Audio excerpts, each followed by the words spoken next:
Bonjour à tous et bienvenue pour ce nouveau tuto en 2 minutes. Vous êtes-vous déjà demandé pourquoi la France doit emprunter l'argent sur le marché financier alors qu'elle pourrait créer elle-même cet argent? Avant 1973, l'État pouvait se financer directement auprès de la Banque de France à taux zéro sans passer par les marchés. Mais depuis, tout a changé. Aujourd'hui, la France paie des intérêts privés pour emprunter sa propre monnaie. Alors pour revenir un petit peu en arrière, jusqu'au début des années 70, l'État pouvait demander à la Banque de France d'émettre de la monnaie pour financer ses investissements. C'est un financement public à taux nul, voté par le Parlement. De fait, la dette publique était faible, environ 20% du PIB en 1973, contre plus de 110% aujourd'hui. Tout change avec la loi du 3 janvier 73 qui stipule que le Trésor public ne peut être présentateur de ses propres effets à les comptes de la Banque de France. En réalité, elle a seulement limité la possibilité de prendre la dette à la Banque de France.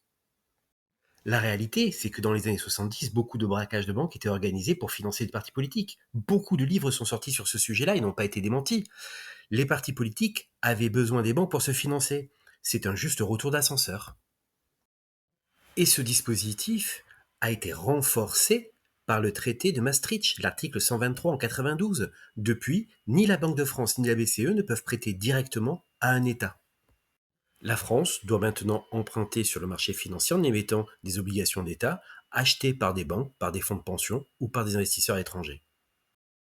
Si on était resté sur le principe d'avant 73 de financement, nous aurions aujourd'hui entre 1000 et 1700 milliards de dettes en moins. La différence correspond aux intérêts cumulés depuis 1973.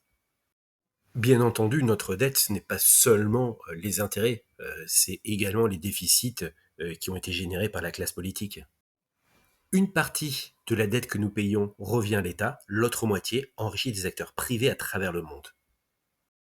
La France emprunte donc sur le marché financier non pas parce qu'elle en a besoin, mais parce qu'elle n'a plus le droit de se financer autrement au sein de l'Europe.